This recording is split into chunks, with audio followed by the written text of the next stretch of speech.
بسم الله الرحمن الرحيم. شلونكم بنات؟ اليوم راح اسوي لكم صينية الدجاج بالصلصة. طبعا هاي صلصة يسموها صلصة المكسيكية. كلش طيبة، تكفي عدد، يعني اعتبر طبق الرئيسي. بنات طبعا انا عندي المقطع الفيديو اللي منزلته، طريقة تقطيع الدجاجة. هسه راح اقطعها وارجع لكم بطريقة، يعني اقطع الدجاج بحيث اسويها كلها قطع صغار صغار على مود تصير بالصينية يعني. بنات هيك قطعت الدجاجة. طبعا تتذكرون اني عندي فيديو تشريب عراقي طريقة تقطيع الدجاجة. هذا صدر الدجاج، شوفوا هيك قطعته. صدر الدجاج هيك قطعناه، هذا هيك. والافخاذ مثل ما اكو عندي فيديو شوفوه بالقناة طريقة تقطيع. هاي كل الدجاجة قطعتها قطع صغار صغار. هسه راح نسوي الصلصة ونتبلها ونخليها بصينية ونشوفكم وياها ان شاء الله. خلي لها كمون تقريبا خاشوقة كوب. هسه بصل باودر نفس الكمية، ثوم باودر،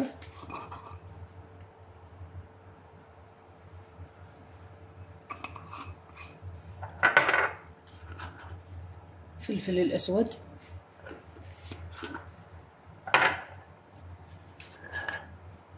الفلفل الأبيض أقل لأن الفلفل الأبيض شوي حرارته بعد أكثر من الفلفل الأسود. والهيل لازم شوية هيل ينطي نكهة للصلصة وطعم. وعندنا ماجي الدجاج، ماجي الدجاج شوية كثروا، يعني تقريبا نص خاشوقة أكل. بنات البابريكا نسيت ما قلت لكم البابريكا. طبعا البابريكا عندنا شوية كثروا من عندها البابريكا هي والماجي. البابريكا المدخنة، هاي البابريكا المدخنة. سن واحد من الثوم مهروس،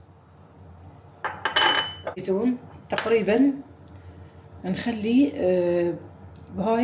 هاي الكمية كافية، يعني تقريبا نص كوب زيت الزيتون. هسه بنات هاي الخلطة خلطناها، خبطنا البهارات نذبها فوق الدجاج ونظل نجانس البهارات بالقطع الدجاج، مو كل دقيقتين 4.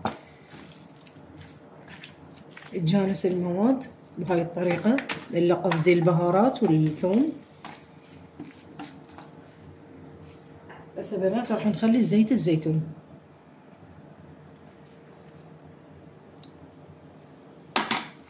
وهم يتجانسون. هسه راح اسوي الخلطة الثانية. هاي خلطة البهارات طبعا عندنا. هسه راح نسوي الخلطة الثانية اللي اسميها يعني خلطة الحمرة. الخلطة الحمرة اللي بيها تحتوي على المعجون والليمون والكاتشب. بنات نخلي معجون تقريبا هاي الكمية خاشوقتين كلش كافي. نخلي الكاتشب شوية يسوي طعم ويا المعجون، تقريبا خاشوقة واحدة كاتشب. نخلي الليمون، عصرة ليمون، نص ليمونة كافي. وتخلون خل تقريبا همين ربع كوب خل، تقريبا ربع كوب خل. شوية ينطي تفاعل يعني الخل والليمون والكاتشب والمعجون. هسه نخلط نكمل ونرجع لكم. طبعا بنات لا تنسون الملح حسب الرغبة. اكو يعني خاشوقة، نص خاشوقة، اكو اقل حسب الرغبة. اكو ناس يحبوا بس حموضة.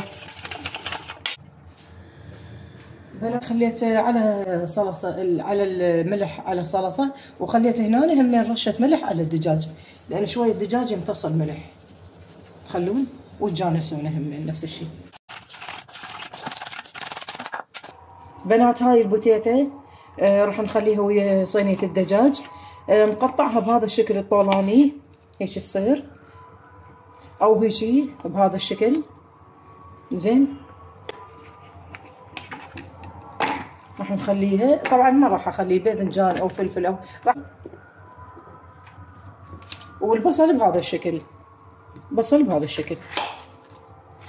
طبعا هاي شوية حجمها كبير اكو اصغر تصير بعد احلى شكلها، ماكو اشكال. البصل بهذا الشكل هيك.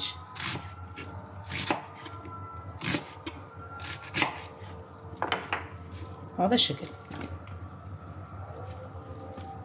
هاي راح نضيفه كله، نخلي له شويه ملح، اكيد هو هم يعني لازم هم نخلي له ملح،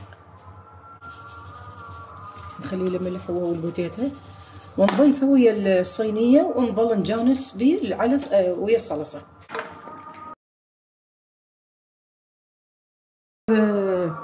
حسب الرغبه، اكو ناس يحبون البوتيتا هوايه، اكو انا خليت صراحه قطعه واحده من البوتيتا، يعني بوتيتايه واحده خليت. اكو ناس يحبون اكثر يكثرون البوتيتا، حسب الرغبه همين. هاي الصينيه ما متقيدين يعني بيها، تريد تخلون بوتيتا هوايه تريد تخلون قليله، فانا بالنسبه لي يعني هاي الكميه كلش كافي.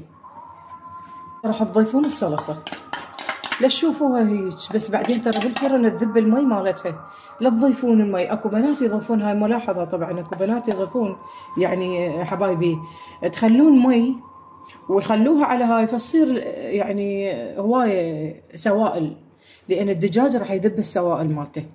وعندك البصل وهاي همين، وخلينا الزيت وهاي الصلصه، فهاي الكميه كلش كافيه، يعني هيك يصير القوام مالتها.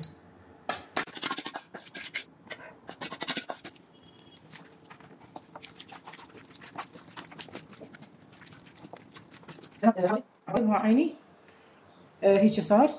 هسه راح نخليها بالفرن، راح نخليها بالفرن اوكي، وان شاء الله من تطلع اشوفكم اياها.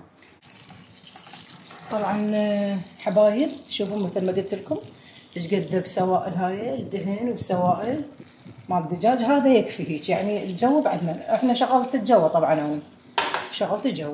هسه راح نحط هنا بالرف مو كلش يعني قريب، هنا بالرف الوسط